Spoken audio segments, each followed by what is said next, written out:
It's no secret that this 51-year-old sailboat we purchased for $4,000 came with no navigation system and really no sensors or useful electronics of any kind. We're Sally, Adam, and the baby captain, and we just bought a 32-foot sailboat with absolutely no sailing experience. Mama's cooking in the kitchen, and our stomachs have eyes. What are you doing? Take a seat at the table as the sun splits through the open blinds.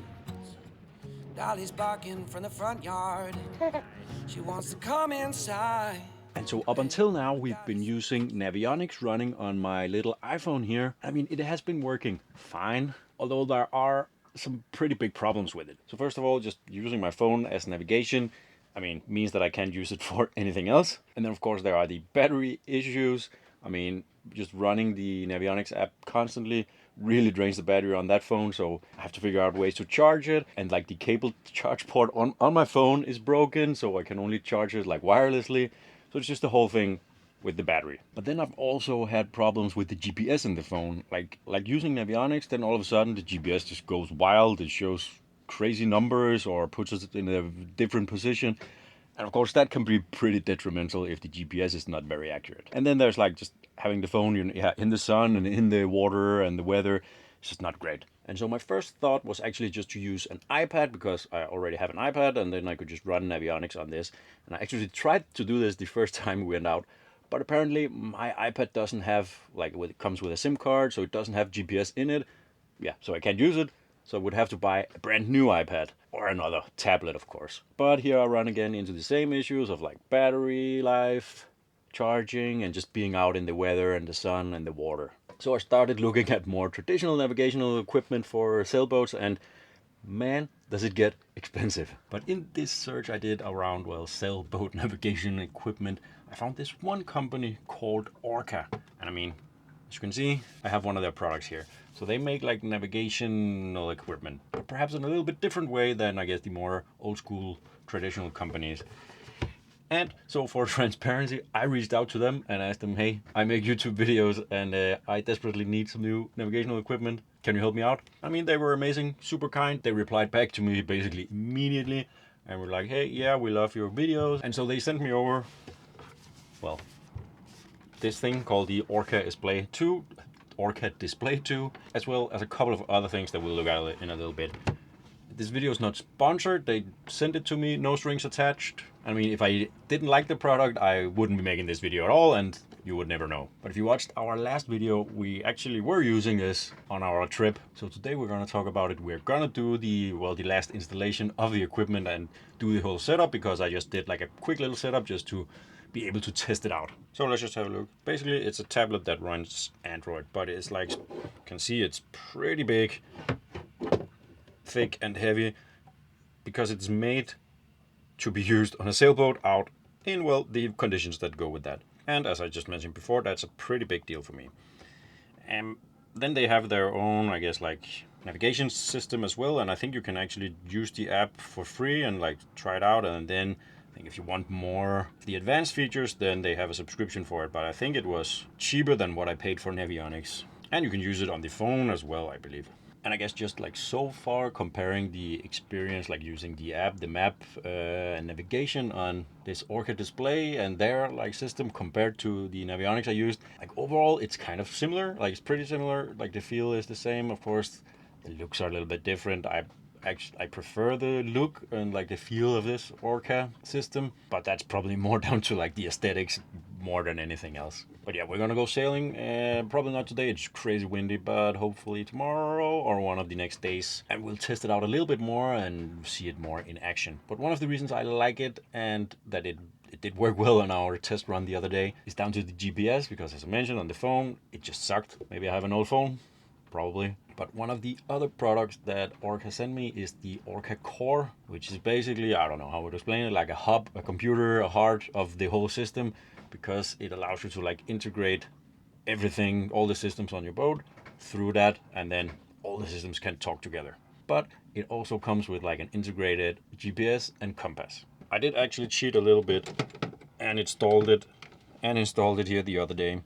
So you can see it's this guy up here. So basically I just stuck the box on some, with like some 3M, you know, adhesive.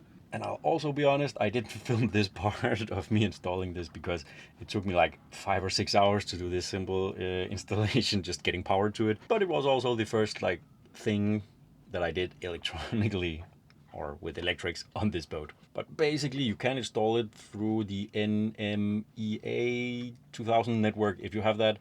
I don't have that on this boat yet, so I just did like regular power. So you will see here in the system that I am connected Princess 32, that's the model of this boat.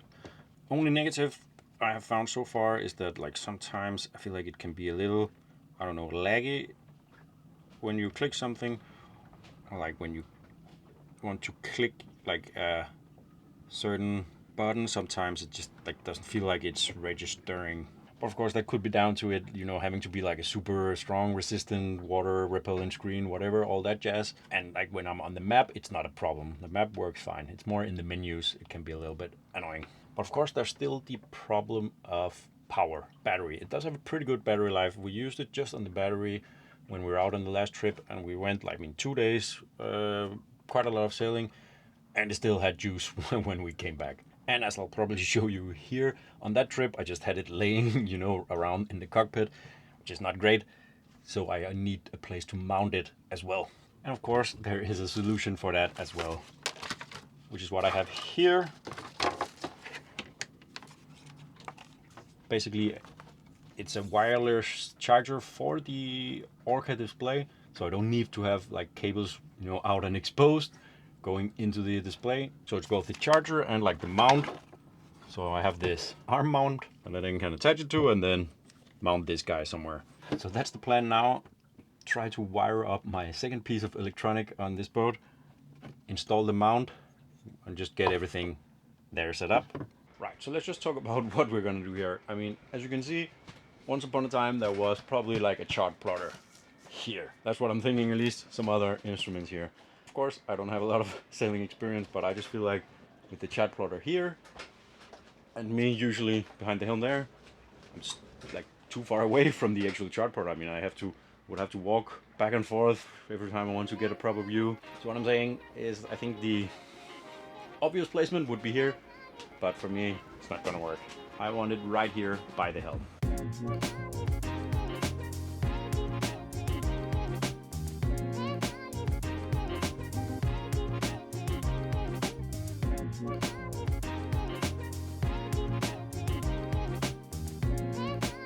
I gotta say, this looks really nice. Got a very big display here, right in front of me. I can touch it while here at the helm. It's gonna be able to handle the weather and be fully charged wirelessly. Okay, let's talk about the wiring here, because I'm thinking this is gonna be the shadiest part of this idiot installation here. So the wire is coming out here, right? And I need to somehow get it in there. Now I already have a wire running, which is for the autopilot, and that kind of runs, well, down here, just under the floor, and then that's the wire actually going up here, and it just goes under the bench there. And well, the part that is under the bench is actually just the connector for the autopilot, so I think it's just in there to be out of the elements when not in use. But I'm thinking I'll have my wire basically following that same track. If that wire has been safe for years, mine should be too for at least a few months. I do have hopefully all the correct like marine cables and all that, so it should be able to handle it. And then again, when we do the refit, hopefully we can do a more permanent, more hidden installation of the wires. So of course this included wire here is not long enough to reach my fuse box in there, so I need to extend it, and this is probably the part that I find the most sketchy. So I mean, I got the wire here, Ocean Flex. It should be the right marine cable to do this job. But basically the connection here is what I find the most sketchy, because I mean, it is going to be out here in the elements if it's raining, all of that. But I'm thinking it does look like I can kind of run the wire, and then like have the connection sit underneath this lip here. So if I can sit it in there, it's gonna be just as much out of the elements as possible.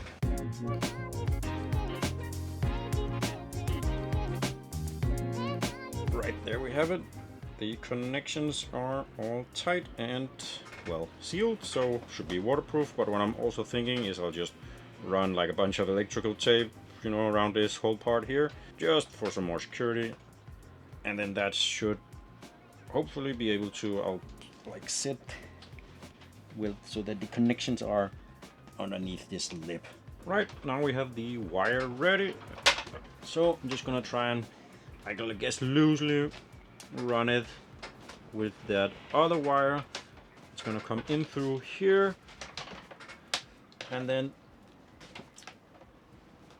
back down here. There should be a little hole that I could push it through, and we should get into the electrical panel fuse box thing, which is on the other side. And let's see, I run it through and here it is. Right, so now I just need to, I guess, fix up this end and run one of them to the panel and the other one to the negative panel. You can probably hear that I have pretty much no clue what I'm talking about. I'm just like kind of following guides and like how to wire up stuff. This installation is not going to be perfect, I know that, but if it works and if it's safe and it can last, you know, a few months, then I'm happy, and then we're gonna do it probably when we do a refit. Now I have my two wires ready. The black one I got as the negative and the red one the positive, so I'm gonna attach the black one to this panel, and then I'll run the red guy just upstairs, and I'll find an available slot here, which there are quite a few of. And I mean, what I missed all of this is, but I guess that's what happens on a 50-year-old boat with different owners trying to do their own thing.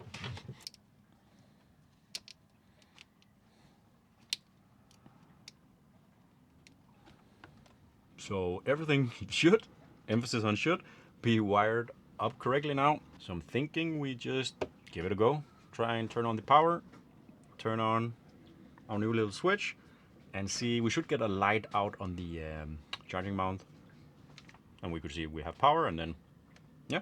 Okay, here are my switches. So this one is for the, it's like house batteries, and this one for the engine battery. So let's turn on power there. You can see we do have power. Moment of truth. Nothing exploded. So let's go out here and have a look. I don't really see a light. Well, let's just try and pop in the display and see if it's charging. Nope.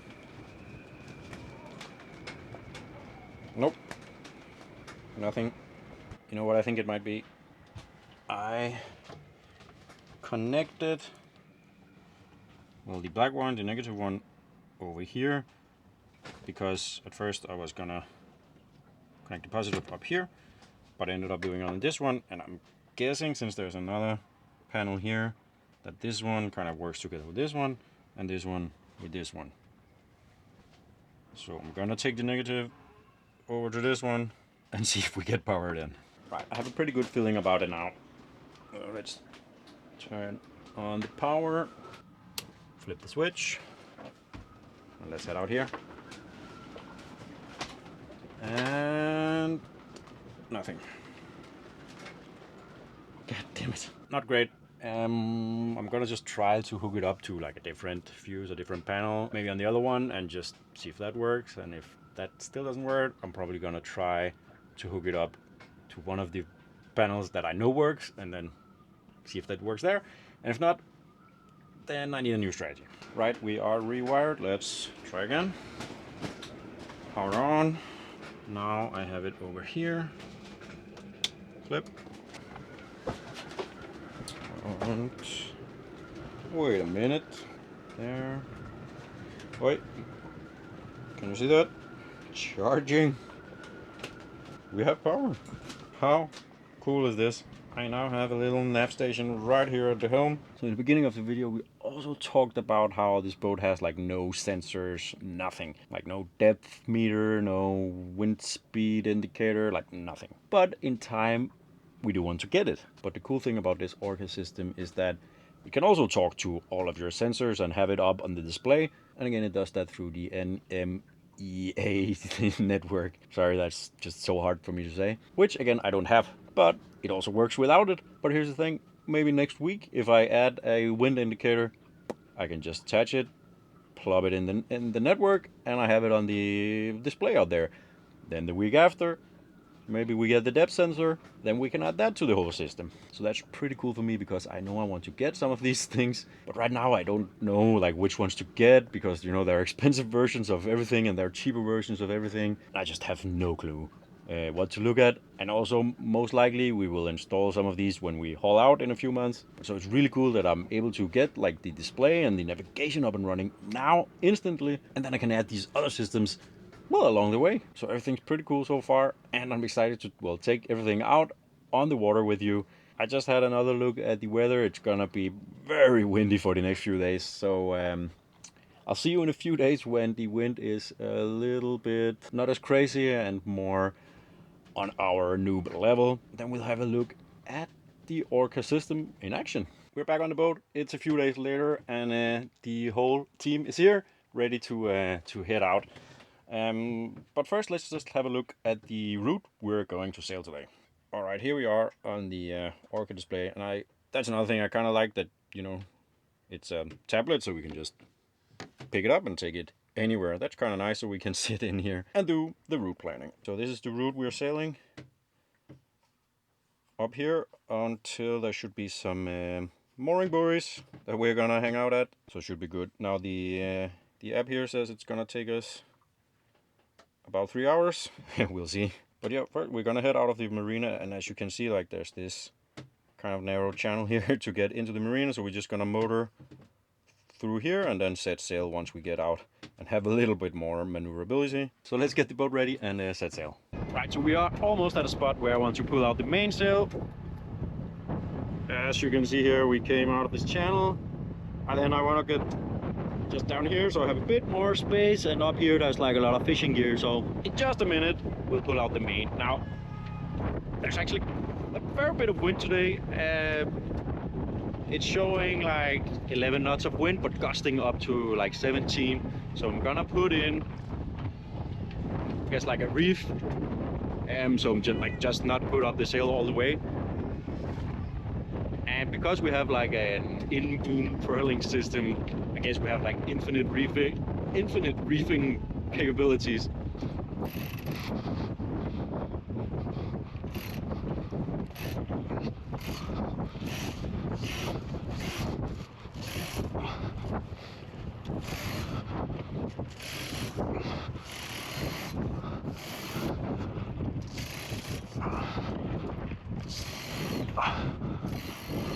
Okay, shit, so the mainsail got a bit stuck up there. If you watched our other videos, you know that we have had a lot of problems with this. There you go.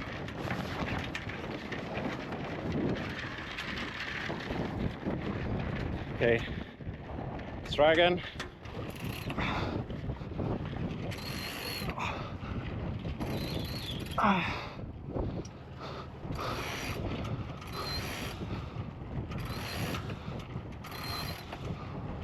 I think that will do it for now, then we can always see how it goes.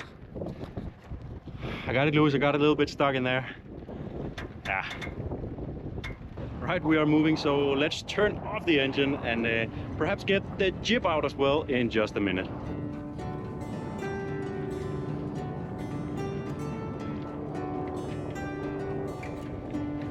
Okay, I actually took a bit more of the mainsail out. I feel like we could handle that. The wind is not that crazy, and it is supposed to like die down a little bit here over the evening, so we should be all right. Sally's just down here with the baby captain. It's nap time, and he's not really that interested in sleeping.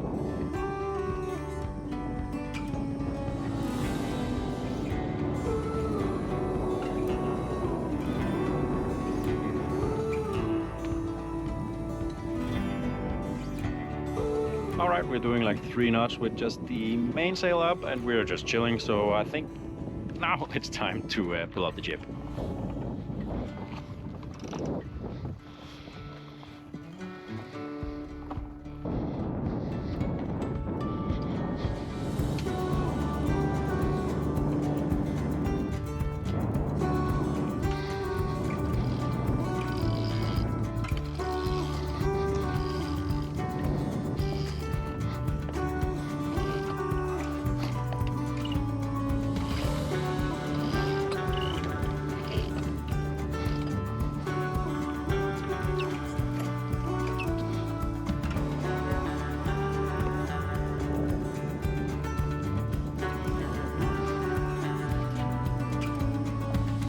Pretty good, we got both sails up now, and of course now the wind died down a little bit, so that's perfect timing.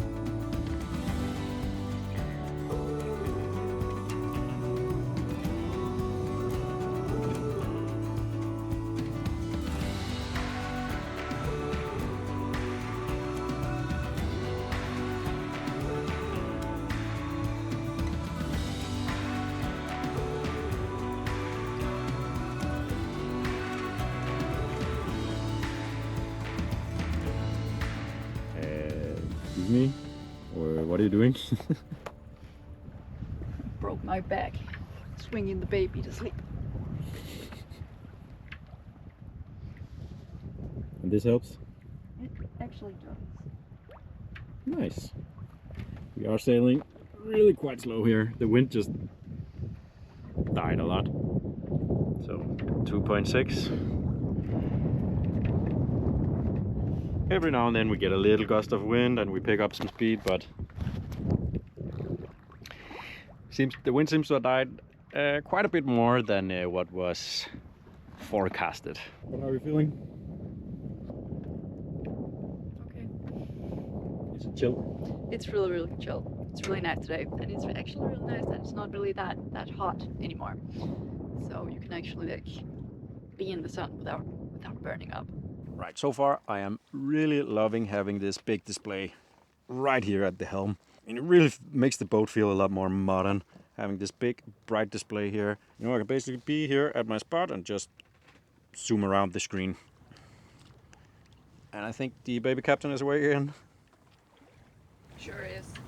We're bringing him out in the cockpit because we are sailing very slowly. So he will be happy to join us. And in just a few minutes we're gonna head under our first bridge of the day.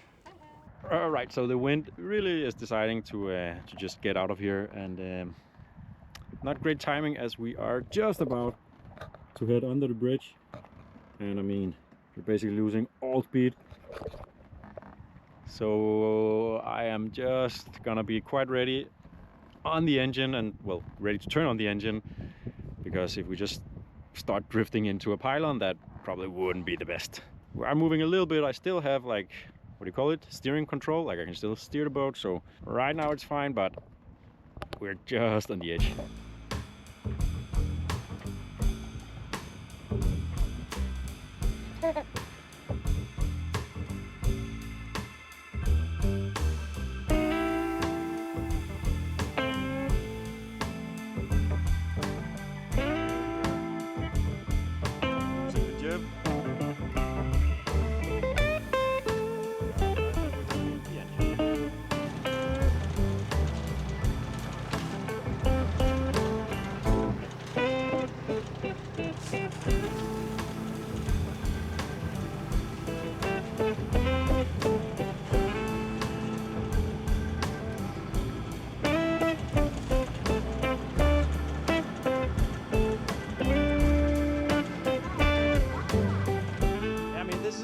Not really what we expected or hoped for. I mean, we were promised more wind, and now there's just absolutely no wind at all. And we still have a pretty long way to go, and that would just, well, suck and be boring on the engine. So what we are considering is just hitting up a mooring ball that is a little bit closer, so we don't have to motor that long, where we'll probably spend the night and then we'll continue sailing tomorrow.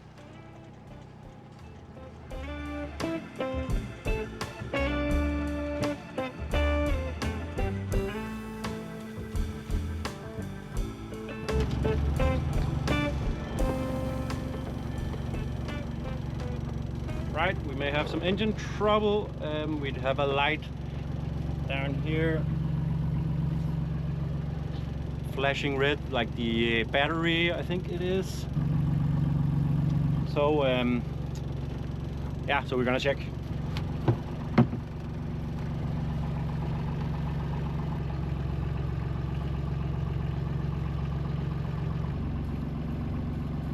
Right, we're not exactly sure what is going on with the starter battery. I checked with the voltmeter and everything looks fine. It has what, like 14 something, so that should be all right. Right, never mind. I think I figured out the problem. I think I had just turned the key in the ignition where it wasn't supposed to be. So now there's no light and hopefully no problem. All right, I feel like that was a really stupid problem. Yeah, I think I just turned the key to the off position, I guess. When I closed the hatch, yeah. Don't really know if I'm gonna include this part. We're still motoring, no wind.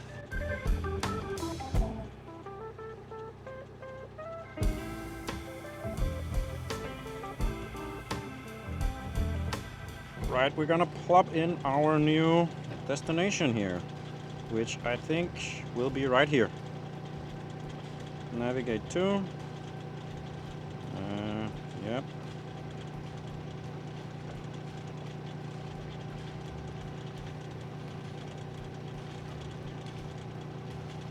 Here we go. Now we're going pretty slow with the engine, like pretty low RPMs, and because we noticed like some kind of, oh, baby is getting hungry. Because we noticed this kind of like thumping from the engine, like it would do kind of, I don't know, rhythmically, but like once every 30 seconds or once every minute, like whoop, it would like the engine would kind of skip a beat, it felt like.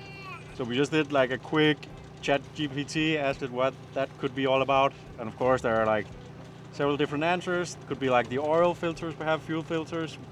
We just received those today, new ones. They have been like, I don't know, out of stock, or they were just so slow to get delivered, so can finally change it. Hopefully that could be it. Could also be like air in like some of the lines or hoses or whatever.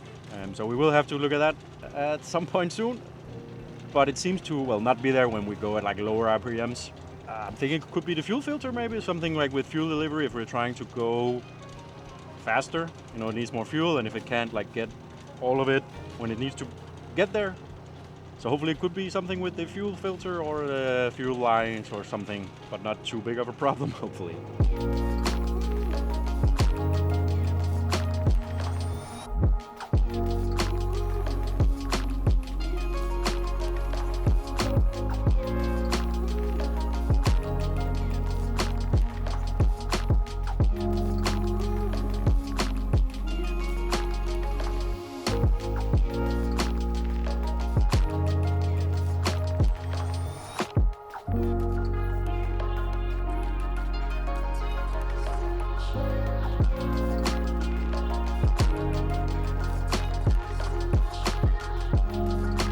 Right, so we have the mooring buoy basically right here behind us, but unfortunately we were not the first to make this trip, and someone else beat us to it. So there is a boat already lying by that mooring pole. Now you are like allowed or supposed to share them. So like if we would go up there and be like, hey, can we stay here as well? He is like supposed to say yes. But we don't really want to do that. I mean, one of the main, I guess, draws of like staying in one of those places, mooring balls, we don't really have a proper anchor yet, that's why, is like that, complete privacy. So we're gonna continue our slow motoring journey in the absolutely no wind. A little bit further up, probably 30-45 minutes away from here, there's another one, so we'll try that. So the one we were supposed to go to is right here, but there is another one right down here. So just hold it, navigate.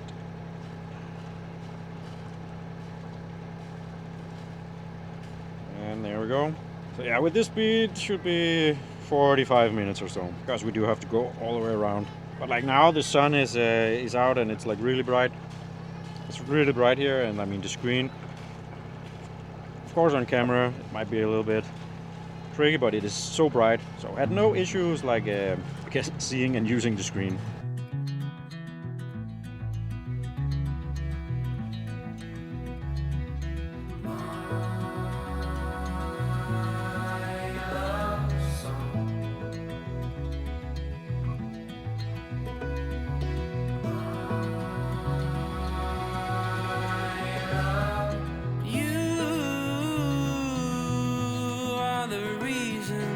So that second buoy we wanted to go to was, of course, also taken.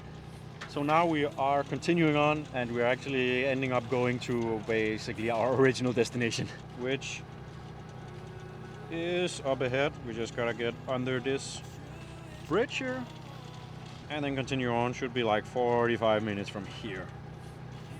And we got Sally on deck, and we also have the baby sleeping here because it is just so chill, as you can see. Still have 0 wind. Yeah.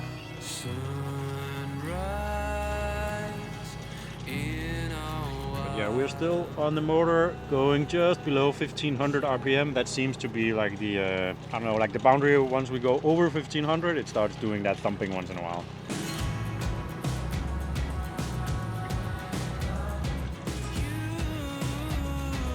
I mean, we have been under this bridge before, but for some reason it's always kind of nerve-wracking.